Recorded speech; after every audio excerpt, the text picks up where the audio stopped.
I've never met a man that inspired so many people around the world.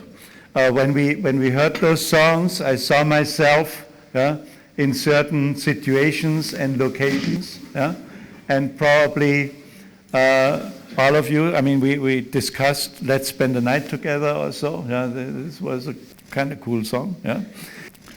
My first discussion I would like to have would be, what kind of environment, Andrew, have you been in when you were 15, 16, 17, 18 in the UK? I mean, I remember there was Biba, there was Vidal Sassoon, there was Mary Quant, there was music, there was bazaar. There was a kind of irreverence in the country that created youth. In a way, it depositioned in fashion, for instance, Paris. Paris was the leading mecca in fashion, but suddenly, for the young people, London was the place to be. So, what was the environment you grew up with as a younger adult? What did you see? What infected you? Good evening. There was this little thing called the Second World War, and at the end of it, you got the money, you got the architecture, and we got the music. The music came it was not given to us willingly. The government sort of tried to control what we listened to, but through the ports came this music. And also America was wonderful because they left after the Second World War and they didn't come to England, so we just saw them in their absolute perfection on the cinema screens, where the dialogue was correct, the lighting was great, and they didn't screw up, unless it was part of a great screenplay. And we also were given this great language from about 1954, 55, which nobody else understood. And James Dean taught us how to mumble. And suddenly we had privacy and a life, and we knew that we didn't want what our parents promised for us, which was boredom. It's not unlike something more recent that you would know about. If you've ever run into people who were in the Vietnam War, they didn't talk about it. They just took drugs about it, right? But after the Second World War, our parents were very stoic with that, oh, look what we sacrificed for you. Well, no, thank you. And so these wonderful words like Bebobalula, Rip It Up, Good Golly, Miss Molly, and the wonderful duality of like Heartbreak Hotel. Before that, all hotels were just expensive. But to be able to have a heartbreak in the hotel, or the basicness of someone going, like Elvis Presley, I want you, I need you, I love you. In England, it was a little... And then the big star was the birth pill. Because the birth pill put us in a situation where you could have a relationship without ending up with a pram. And then we had disposable income, and then all of a sudden, slowly, we kind of became quasi-important, as long as we didn't flaunt our quasi-importance, And when that happened, the Beatles got knighted, and the Rolling Stones went to jail. That's basically... America saved us. So did the Young Lions. And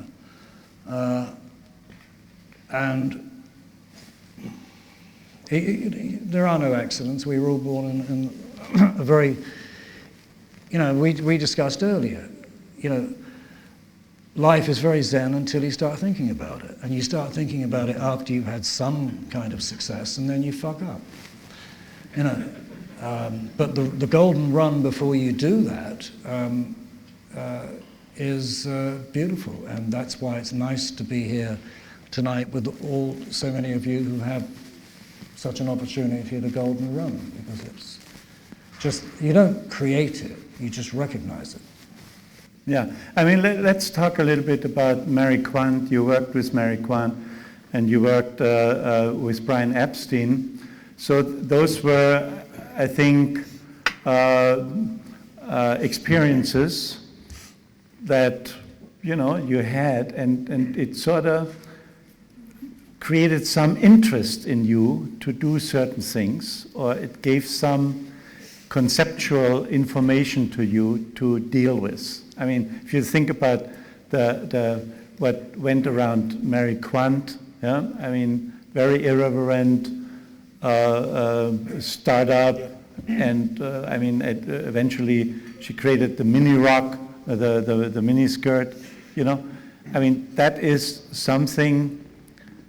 In a way, you've seen that in other creative areas at the same time. No? Mary Quant, see, before there was pop music from England that succeeded. And from that, I mean from the Beatles on, because before that, we were just copying very badly what America did very well. And before there was that, which started in October of 1962 with the first Beatles record, we had a pop business, but it was fashion. It was Mary Quant. It would be John Stevens with Carnaby Street. The Birth Pill again plays a big... Mary Quant basically knocked off Courage and Coco Chanel. No, you can't not Courage Chanel. The look for the wealthy woman of Paris, and made it applicable for the high street with the new type of working woman. But when I was fortunately asked to leave school when I was 16, and I went looking for a job, my first job, I picked Mary Quant because I basically wanted to be somewhere where the carpets were thick and the teacups were thin, But I got a lot more than, that was a deeply superficial need on my part. But I got a lot more from these three people. Mary Quant, who could cut, unlike so many people today. Her husband, who did the hustling. And they were very lucky to have an old school friend who collected the money. Normally, you have to get successful, get fucked, and if you're a winner, you get up, wipe yourself down, and you go back to work. She had the team from the beginning, and it was a team that I could apply to like great independent film companies, where if it was something like Hecht, Hill and Lancaster, or any unit that functioned and got paid, and they had a gold-painted Renault sports car. And that in 1960 was pretty good, And it was the first. Everything I'd been taught that life was going to be was turned on its head by having the opportunity just to work for Mary Quant for 6 months or 8 months, because they were having, they were having fun getting it done, and that became my mantra. And when it wasn't fun, I learned how to leave. And so they were a great example. Brian Epstein, I worked for the Beatles for 4 months. He really didn't influence me. I took note of him. The one that really influenced me, that I worked for like 10 days, was in 1962, when the first time that Bob Dylan came to England.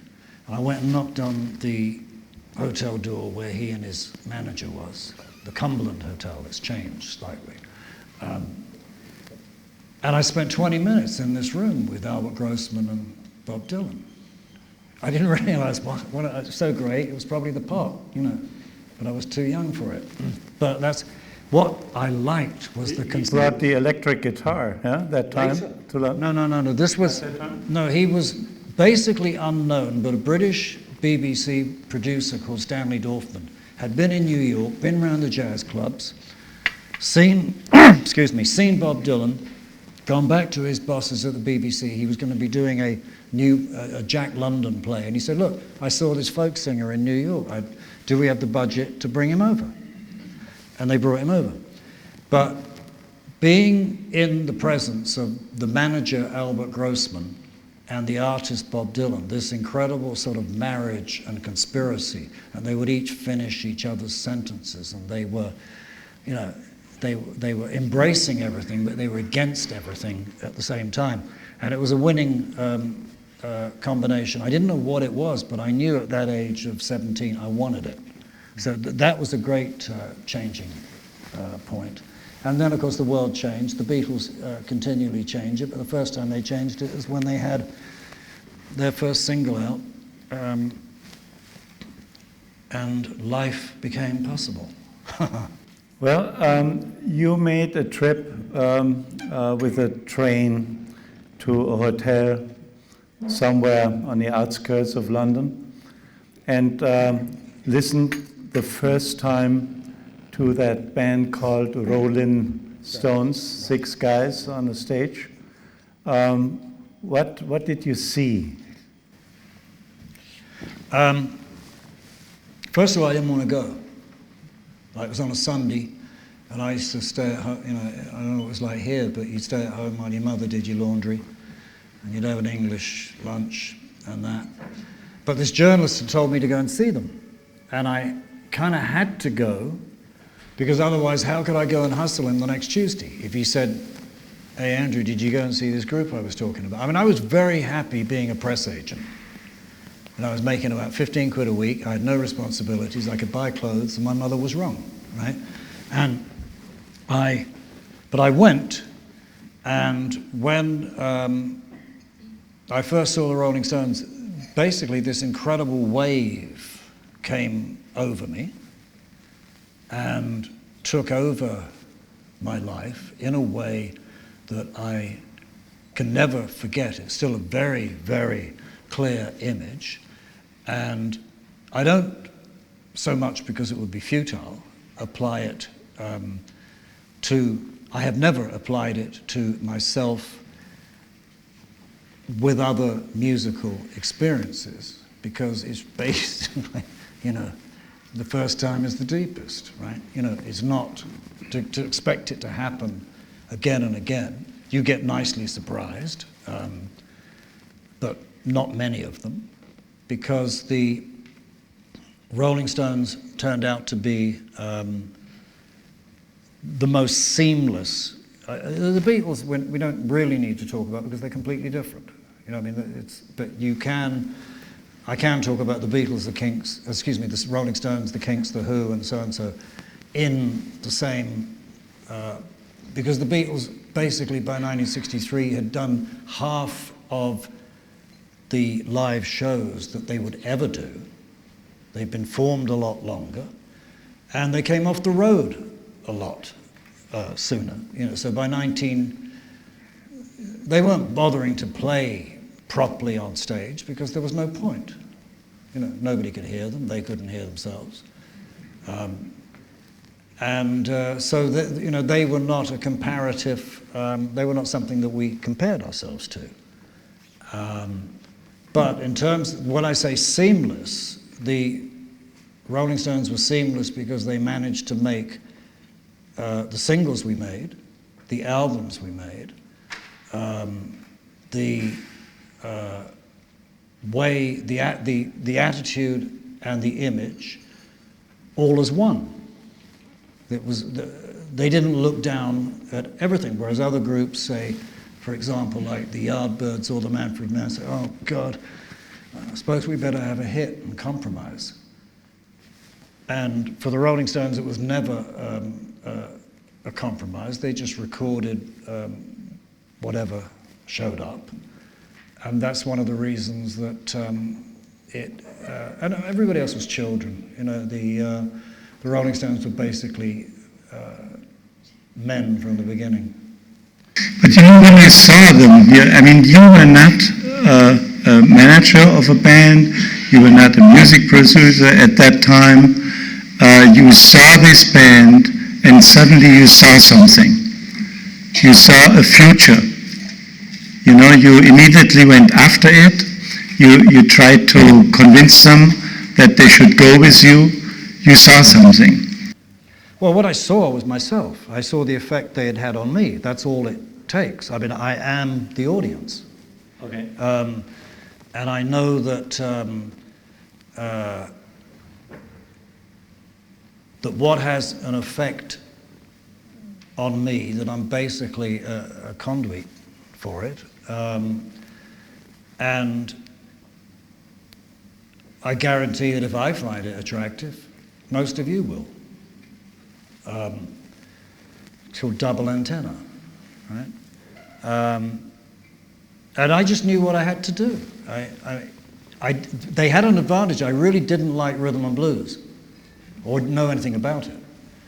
You know, I preferred my rhythm and blues with strings on it, made in New York, like the Drifters or Ben E. King or stuff. I mean, Muddy Waters and Chuck Berry it was entertaining, but it hadn't changed my life. So I didn't sit there. I mean, you get what you deserve. You know, and the Rolling Stones got me. You know, I didn't sit there and go, oh, they didn't do that Muddy Waters number very well, because I didn't listen. It was an advantage. I didn't listen to Muddy Waters at home. I listened to whatever, you know, that year's version of ABBA, probably. And I was just focused. I mean, you get if you're lucky enough. I mean, it's like basically it's no different than a relationship or a marriage. You can't explain it. You just got to do it. But you know, I mean, a great brand owns an audience in a very sharp way. You did position them. You selected the audience for them. Let's say against the Beatles, who sort of covered the middle class. Hey, we are for the real people, for the working man, for the blue collars. We are rough and not as polished. I wouldn't have liked to put many of the Rolling Stones up against John Lennon for rough, you know, I mean. But no, it's not even that. I mean, I've watched over the last 10 years, the Rolling Stones do interviews where they will say, oh yeah, Andrew knew how to position us against the Beatles. That's not actually true, because I mean, look, if I had to do as many interviews as Mick and Keith do, I would probably come out with the same sound bite. It's easy, next one, and get on with it. And it's convenient. But it's not true, because that is being slightly demeaning to their power, because it's like, if I chose to work with you because you were the opposite of something else, it's not exactly championing you as a band or a brand. I was aware, of course, that, you know, that as you grow up, who you idolize and who you say you like explains you to your friends, to your parents, and if you come home, you know, hey mum, I like Sid Vicious, you know that they're probably not going to be too pleased. And the same way as whether you picked Marlon Brando or Anthony Perkins, basically, you know, told everybody who you were. You know, trying to you act on it's instinct. You don't think it through, but you do. All you got to do is recognize the moments and grab it. Like if a journalist says something stupid, it can become a catchphrase, like, would you let your daughter marry a Rolling Stone? I took that the Rolling Stones are a way of life and used that. But also, if you're standing there the first time that the Rolling Stones did a photo shoot, and it's 11 o'clock in the morning and they're all looking a bit disheveled, and one of the photographers turns around and says, boy, they're dirty. Well, they weren't. It's just because they didn't have the ability to recognize people out of uniform. That was, this is great, you know. I mean, if they knew how many times a week or a day that Brian Jones actually washed his hair, they wouldn't say, how how, I was just very lucky to get on a train that for a certain while we couldn't do any wrong because we were right about who we were. In many ways, yes, I told the Rolling Stones who they were, and they became it. They were not middle class or working class. Middle class, yes. And Bill Wyman was working class. But because that's if you have a toilet outside the house, right? Class and the power, their passion for the music, you could not deny, and they had this singularity of purpose that allowed us to take, without making compromises, that they did have in common with the Beatles.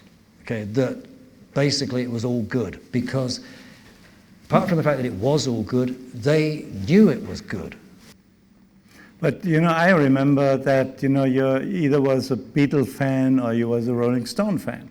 And those are, in a way, different people. Beatles were more clean, and Rolling Stones were more down to earth. I mean, you heard it in the sound, that had power.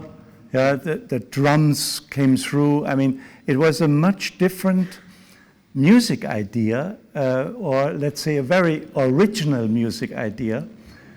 If you take the voice, the instruments, the sound, the speed, or the poetry that came to it, it was much different than what the Beatles had. And I think there was also a difference in the audience, a fundamental difference in the audience. Yeah, but see, that's easy to say now. At the time, we didn't have time to notice really what the Beatles were doing. I mean, if we had to play, what's that board game, Jeopardy or whatever it is, where you're meant to know all the names of the records and the songs, I would lose on the Beatles, man, because everybody's having a new hit every 12 weeks.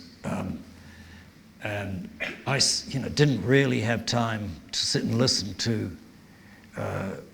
their albums. You only had time to be about what the Rolling Stones were about. And yeah, look, I'm not sitting saying that, oh yeah, it was a total accident. I mean, I know what that I'd learnt from, say, the time or been influenced by from the time I was 13. We were talking earlier about Saul Bass, the designer, and I knew Advanced Packard, the Hidden Persuaders. I knew what I did like the idea of brainwashing people, and I definitely believed in, for example, that you won't find an album cover of the early stuff of the Rolling Stones where it's lead singer and band. The artwork explains the music. What you look at is what you will get to listen to. I was aware. We did have the first album, which didn't have their name on it. Not every other country, Germany, I don't know what they called it. England, in America, where we had no control, they called it England's newest hit makers. And we didn't have a hit for another year and a half. But the point of that was that you won twice, that you had the record company going, you can't do that, and you'd say, well, you're not having the record until you agree. And then the people in the shops would go, look, where do we put it? It hasn't got a name on it. It did have a name on the spine, but it's very simple. That first of all, you get the record company to take the act, then you have to sell them. And the only thing that they really understand is sales. And so you invent sales tools. For instance? Well, with the album without their name on it was, but at the time you thought, oh God, I got away with that. But that was great. You want a direct line to your public. And the business and the means that you go through, without wishing to harm you, but just because they have been successful and they have attitudes, will do everything they can to stand in your way. And you have to try and get, and now you realize right now we could be talking about anything, yeah, but you basically have to get them to go along with your product 100%, but without alienating them, because you still need all their skills and their factories and their this and their enthusiasm. You have to convert them in a way that eventually they think they thought of it. I mean, you did some amazing things. I mean, at least as I took it from your book Stoned. Like the Rolling Stones, as I mentioned before, were 6 people. And at a certain point of time, you said, we have to go with 5. Well, to start with, it's much simpler to sit at home and write a book and go, I was wonderful, than be in front of 300 people and say it. So there's a slight subjective difference there. Okay, Ian Stewart, it's not a question of I got rid of him. I said he has to go, and nobody in the Rolling Stones disagreed with me. Okay? He had to go because I didn't believe that the public who work from 9 to 5 should have to count to 6. And I meant it, Why, when they've worked from 9 to 5 and you're asking them to give you 5 shillings and 7pence for a record, should they be asked to remember 4 was pushing it? No, 4 was okay, because 3 is not a group. Police fans. But 4, 5, that was fresh turf. I mean, how many of the Hollies do you actually remember? Johnny and the Hurricanes, you may remember Johnny, but you don't remember the Hurricanes. Yeah. And Ian Stewart, actually he stayed with the Rolling Stones a lot longer than I did. And it's funny how things change, that 25 years later, his looks would have been perfectly acceptable because he's a dead ringer for Morrissey. But in the 1960s, Morrissey would have been just an ugly cunt, and now he's an attractive performer and all that. But Ian Stewart looked very much like, and he got it, so suddenly there were 5.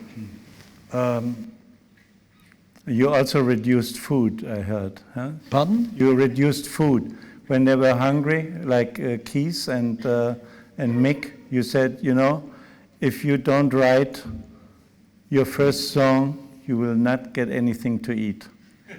Well, yeah. I thought you were talking about rationing, which is why, it really helped rock and roll, because look at the next generation. You got Duran Duran, all tubbed up, right? But yeah, I mean, look, that's a concertina of time. I mean, what really happened is Mick, Keith, and I were sharing the same rooms, and I really think that as you progress with whatever you do, that you've really got to try and make sure that you stay a member of the public, that you're able to sell to yourself, that you also keep a part of being a fan, because you are, otherwise, look, once an act lives in a penthouse for too long, it happens to them all, they stop having the ability to write. And while we are in the penthouse at the end of 1966, down in the street in LA, you got the Doors and Buffalo Springfield, and we'd better watch out. There was a little period of redundancy, and then they came back when they came back with Jimmy Miller, and they had Street Fighting Man and etc. But you can't disconnect, and there's so many people who will help you disconnect from your public. But in terms of the writing, I believe that if Mick Jagger could write postcards home from the road to his girlfriend or his mother, then he could write lyrics. And if Keith Richards could play a guitar, then the two of them could write songs. I refused to be questioned about it. So I would be gathering up my laundry to take around to the same mother to do for me. And I would say, yeah, you got to write songs because, okay, what had happened? I don't know if any of you remember, there was a band, no, they weren't a band, they were a little group called Freddie and the Dreamers, and they had hits. And the R&B barrel of chestnuts and what was available for people to record, this is where everybody was going. This is where all the hits for the English bands were coming. And there was one great American record by a singer called James Ray with a great tuba beginning called If You Want to Make a Fool of Somebody. And I went, because nobody was in the Stones was writing. I thought, this is great, we do this. And then someone said, no, Andrew, Freddie and the Dreamers have just done it. And my world nearly ended that day. Because if Freddie and the Dreamers was finding, and when you another time, go to YouTube and listen to the song, it's fabulous, right? By James Ray. And to me, if you didn't write songs, it's like a plane without a parachute, man, and you were going to crash. And they went through the process of where it all starts with soppy ballads. It is a huge gift and a jump forward into where you are, where you have learnt your craft somewhat, where to be able to write with rhythm. It's a totally different shtick. Once you get to that, then you will have a run. Up until then, not much. Tell us a little, when you decided that you're going to produce, not only manage the band, you said you suddenly got deeply interested in the product, in the details. Well, one I'd learned from certain Americans that if you leased the tapes to the companies, you had supposedly a bigger say and a bigger take. Two, from having those few months of having worked for Brian Epstein, I saw, and this is not a criticism, just an actuality of how actually regimented the Beatles really were. They liked structure. They liked being in a place that was full of civil servants, whether it was the BBC or EMI, and they performed, look, the main job of a producer is to provide an environment where the act does its best work. Punto, no más, no? I mean, no more. And I knew that the Rolling Stones, by instinct, could not survive in that environment because there was always the studio on the floor, and then upstairs, a long staircase about up there would be the control room. And if you were lucky, they would let you hear what you'd recorded. That was the way that, and I knew that this would be torture for the Rolling Stones and for me. So we had 40 quid, we had 3 hours.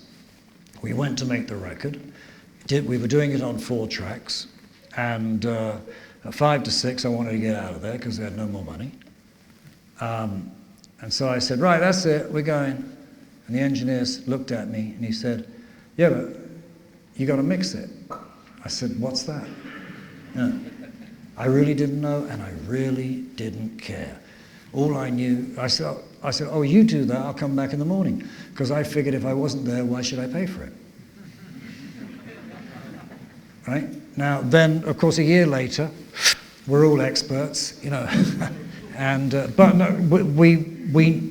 I say that flippantly, but after that experience, we went just to use mono studios, excuse me, because we all had to be in a situation where what we heard was what you would hear, and on mono, that's, it's pretty close.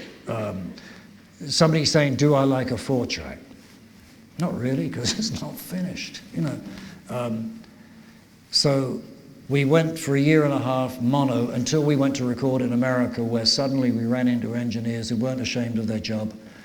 Oh, I've been recording these scruffy people, America. We were doing American music. Therefore, once we started working with Americans, there was nothing strange about us. It's organic and luck. I mean, somebody will tell me, oh, I love that acoustic on Tell Me. And I say, yeah, because we mic'd it wrong and it's leaking through the bass drum. You know, but there are no accidents.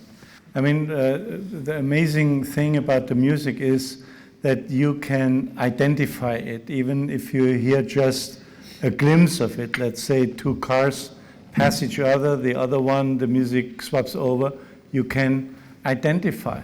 So what have you done in music design to achieve that? Did it come natural, or was it produced? Well, your main job is to serve the song. Without the song, we have nothing.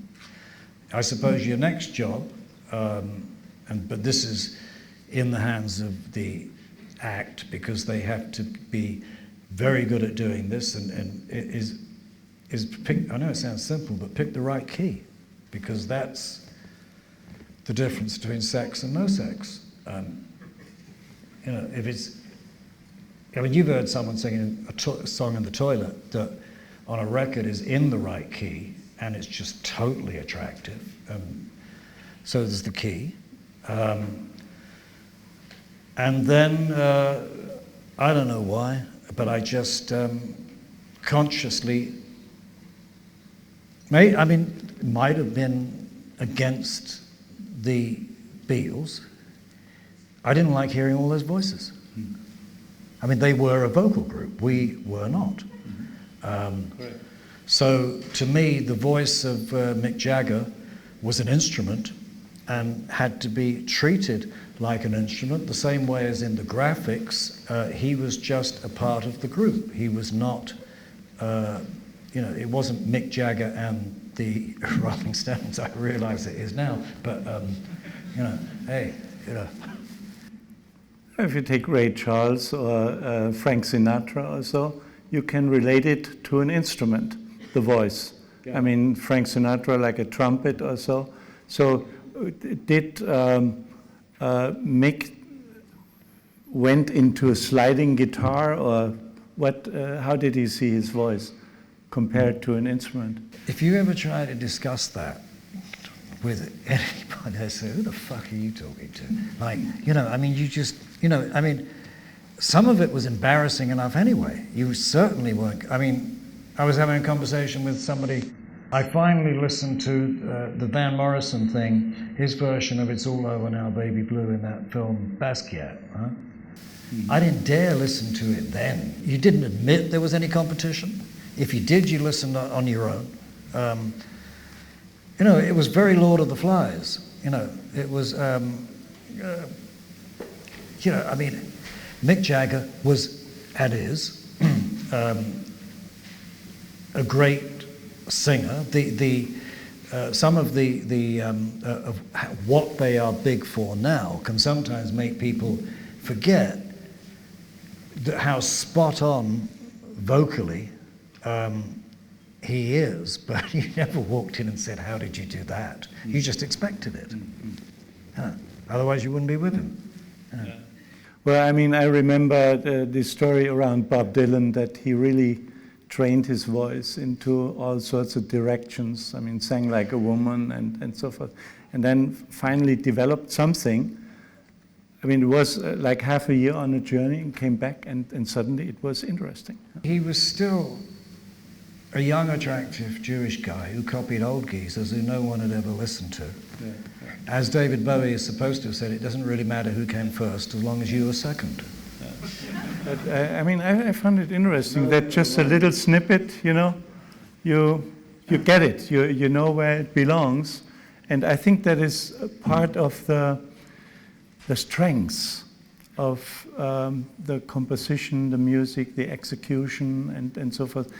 And you had a lot to do with it because, you produced them all. I'm not trying to be over-modest, I promise you I'll be great as soon as I leave the room, but there's also all the other influences that come into play, in that, for example, in my opinion, some of the best books written, apart from mine, written about music were written before 1970. like George Melly, Nick Cohn, and a lot of the writing that was done in newspapers at that time, because nobody knew. You've got a completely different approach where now, you know, we're like the new classical musicians. We've been here for 40 years and we'll be here a lot more. But you've got it written from 1968, 1969 and 1970 when it's not nobody knew what the future was. There wasn't one. You know, you end up playing clubs in the north. And if you ever have the opportunity, well, you can get them from Abe Books or Amazon, like the George Melly book, Revolt into Style, or anything that Nick. It's so much more refreshing and true and revealing about the music because it's in the same time that the music was created. But I'm not going to knock what happened. I mean, one of the greatest moments for satisfaction was when Francis Ford Coppola used it in Apocalypse Now. With whoever the geezer was in the boat. It's either Denzel or one of them people, right? You know, like, and that moved all of our music. It gave all of our music another life for which we're truly grateful. And I think that, for example, that Brian Epstein was put on the planet to get a recording deal for the Beatles. I think that Brian Jones was put on this earth to create the Rolling Stones, and that I was put in this world to uncover, discover them. The advantages is, you know, my clock ran a little longer. You know, I got to they didn't. They're dead. And, you know, we all have a purpose. We don't even actually have to know it's a purpose when, and this is to do with all your work, whatever it is, and in particular, the current people that you have in the school. That you've got to trust your gut as opposed to information. Well, there's an interesting thing. People say, and it's quoted in your book, when Andrew talked about something that he wanted to do, he really got it done. And most people just talk and they don't get it done. So that it seems that you are focused. Sometimes maybe Zen-like focus. Yeah? Right. And so you're determined. You're committed. And that makes the creative entrepreneur. Can you talk a little bit about it? Yeah, but you know, when I had 6 cars and I took my mother for a ride in the Rolls Royce, she still said, "Yes, but Andy, when are you going to get a regular job?" I am focused. I mean, its environment is such an important part of it. I would not have discovered a crooner, you know, unless you think Mick Jagger is a crooner. And I will keep repeating the same information. You are given an opportunity, and when you embrace that opportunity and that opportunity embraces you, it's because that opportunity knows that for the immediate while you're not going to fall over, that you're going to serve the idea. I mean, we discussed earlier, every great star or every great musical act has a killer in it, in the group, 1 or 2. You know, the nice guys, the killers in the Yardbirds were guitarists, and they all left. You know, and they just left the nucleus of the Yardbirds, never to really make it. The same goes for you know, other bands, but there are killers like, and I mean it in a complimentary way, be it John Lennon or the quiet killers like Paul McCartney. And you, in your youth, you recognize that in each other, but nobody's got the time to speak about it. It's just, why you are joined at the hip with certain people. You have a sense of purpose. They know that you won't betray them. You won't betray them. You won't do your dirty laundry in public. And hopefully nobody will moan. Well, I mean, when you started the whole act, you had a partner. I mean, leading your partner, leading clients and partners. You were 19 then, your partner was, I think, 10 years older or something like that. How did it work out? How did you Well, very get simply, along? I actually, out of courtesy, had to offer the Rolling Stones to Brian Epstein, because it would have been bad manners not to. But I made sure he wasn't paying attention. Ryan, oh, okay, right, fine. I've done it. My mother will say I'm still polite. Boomf, and off I go. Now, I was renting an office from an agent, and I could do that, right? But I didn't know how to get them work.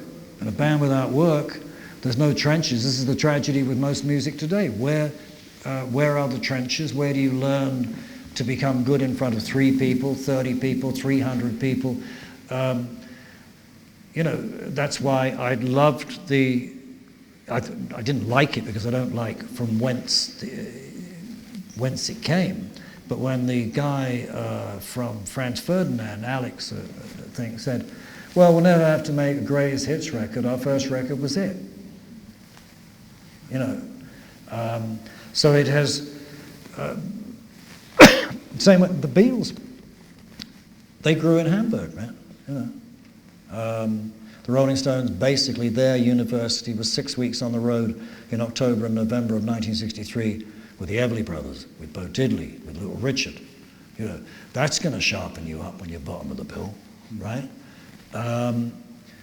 And probably, the trenches are hard to find for new music. That's why commercials have served us so very well, because there's an identity, and it's basically, it's just simply about identity. I like you because you remind me of the me that I can't tell everybody that I am.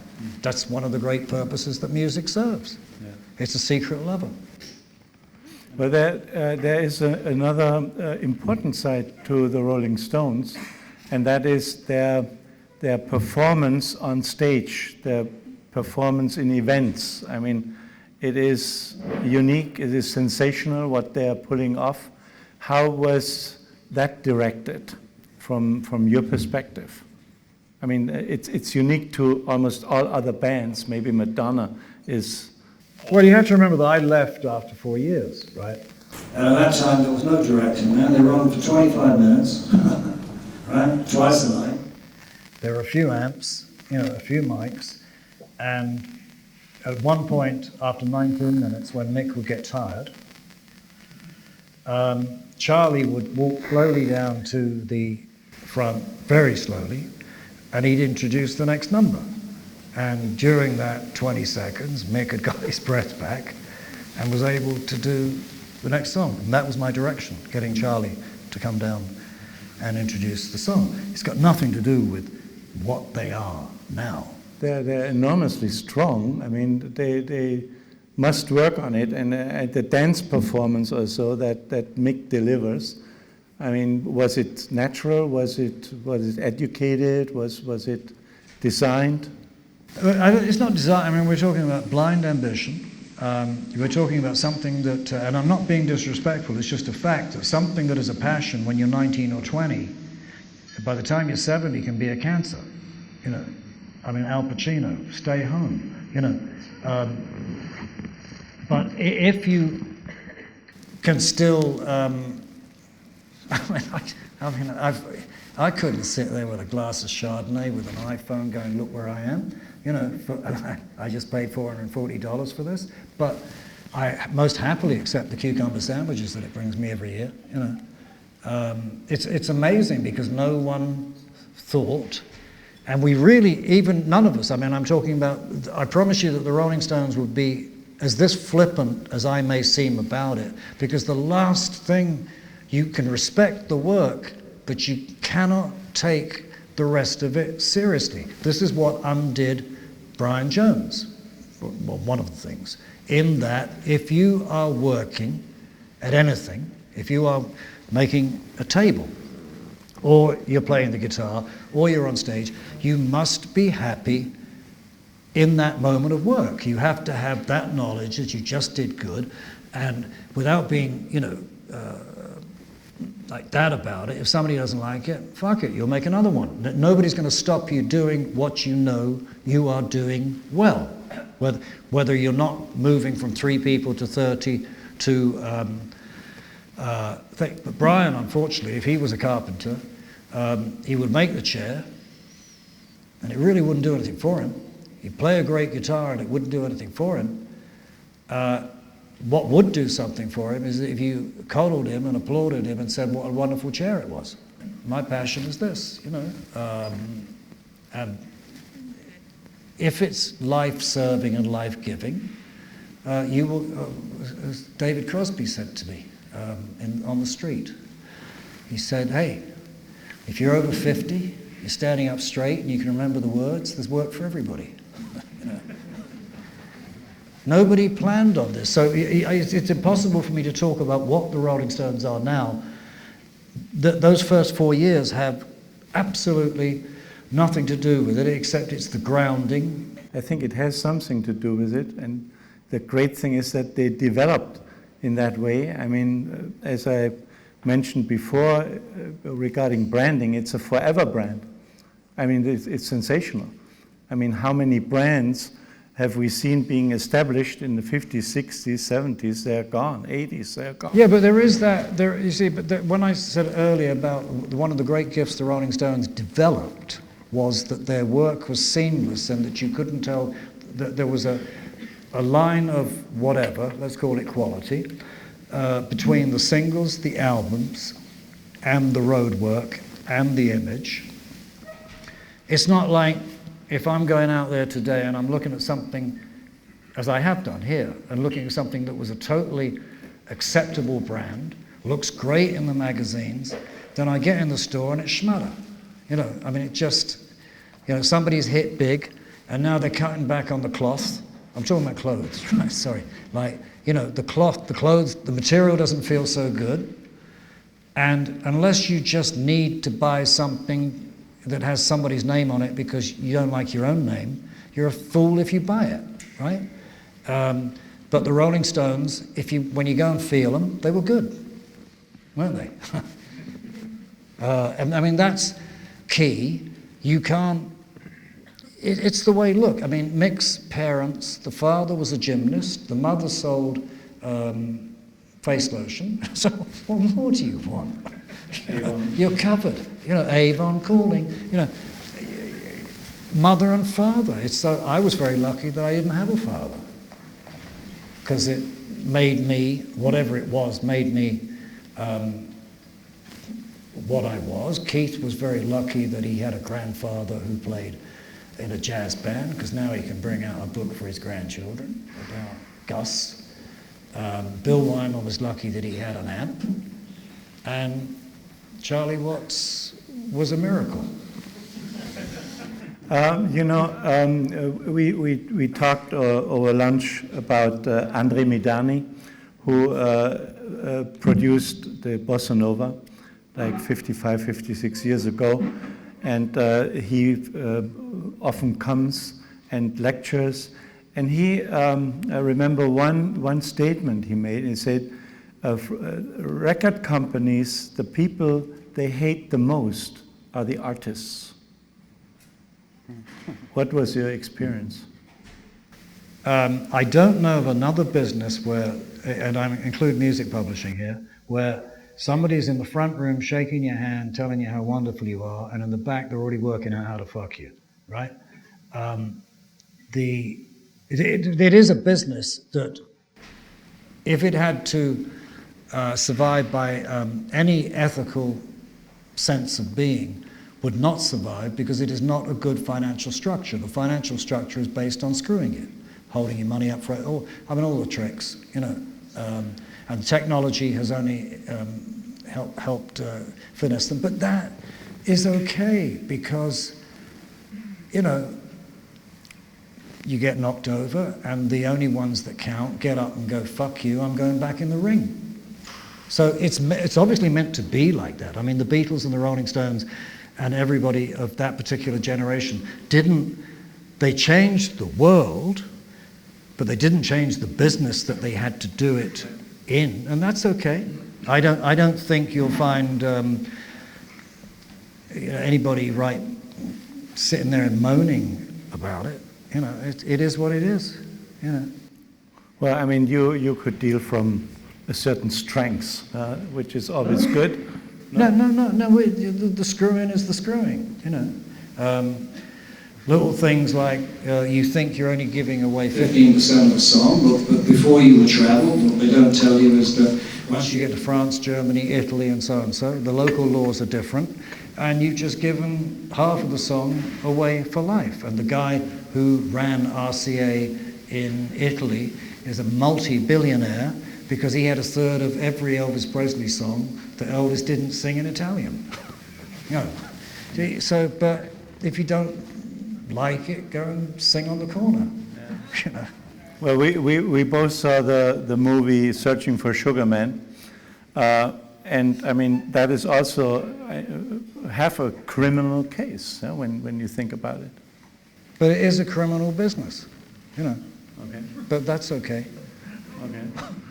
I live in Colombia, so it's good training for that. He's happy with it. Okay.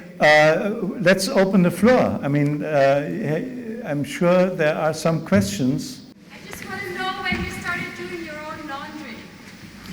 Why what? When you started doing your laundry yourself. I don't. Not yet. Pardon?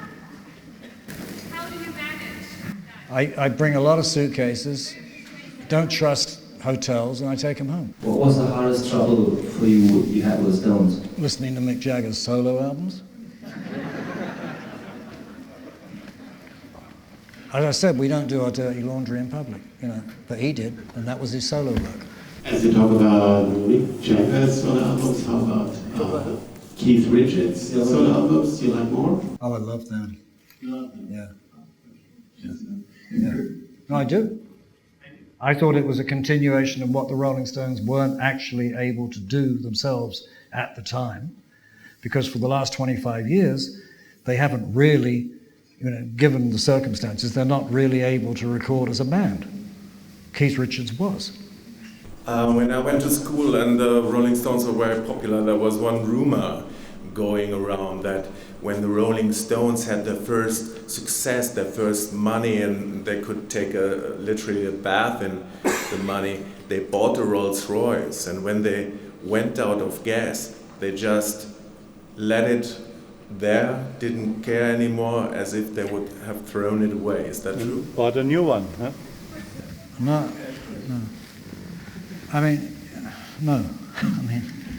Maybe Keith Moon would have liked to, but the Rolling Stones, no.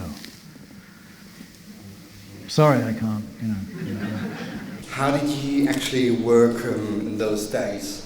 Did you sit around the table and had meetings and discussion rounds, or how did you actually structure the business and the creative part and all that went along with?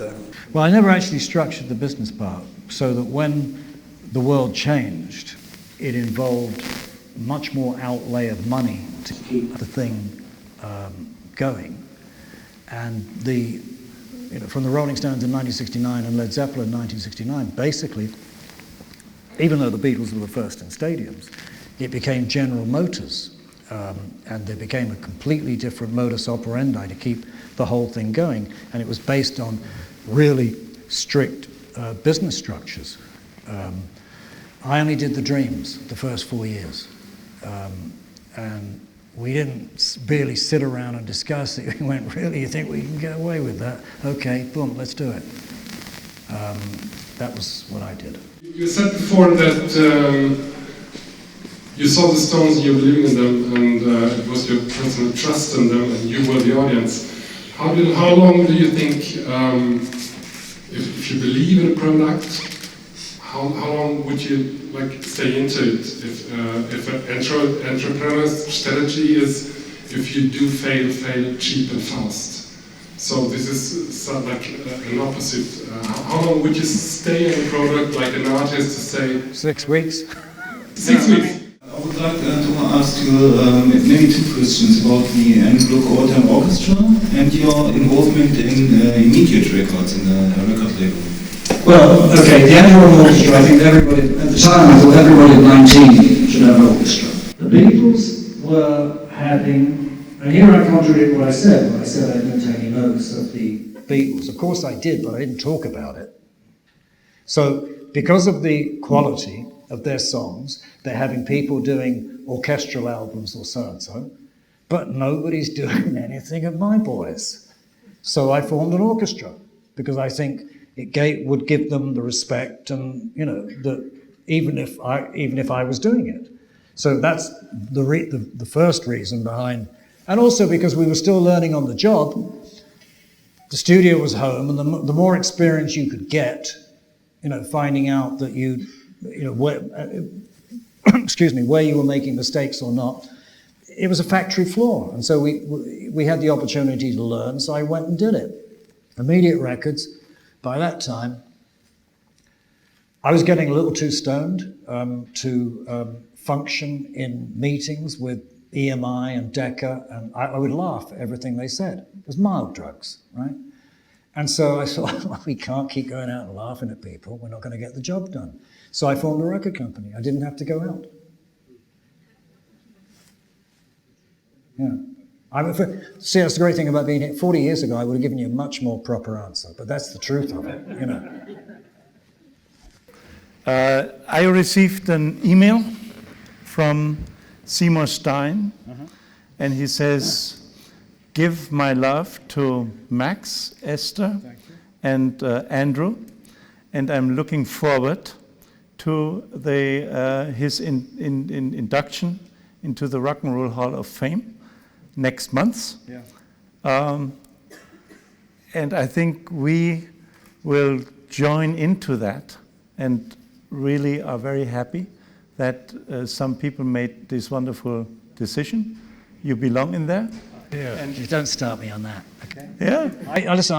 I respect my work. I think that when those things come along, I think for a performer it's great, but to start honoring managers and things like that, I don't like the Queen. I think it's a great business. You know, I think knighthoods are silly. I think the honor should be in the work. I think that those people have basically hijacked the name rock and roll, and Seymour will be there looking for me, but I won't be there. You don't go there? No. Well, then let me tell you. I'll tell you why. They said to me, they decided, it's a television show. You know, I mean, 20 years ago, it was an incredible party in the Waldorf Astoria where everybody could behave exactly as they could 20 years ago. And then it became a business. And I, you know, just think it's healthier to stay home. Well, and let me say, Andrew, that we've been very honored that you came to our show, and we are even more extremely honored also that you brought your son to our school. Well, thank you. I mean, I picked my places, and I'm very glad I came here, right? And you're further away from my house than New York is, so I thank you all. Well, here's to the legend. Thank you for coming. Thank you very much. Yep.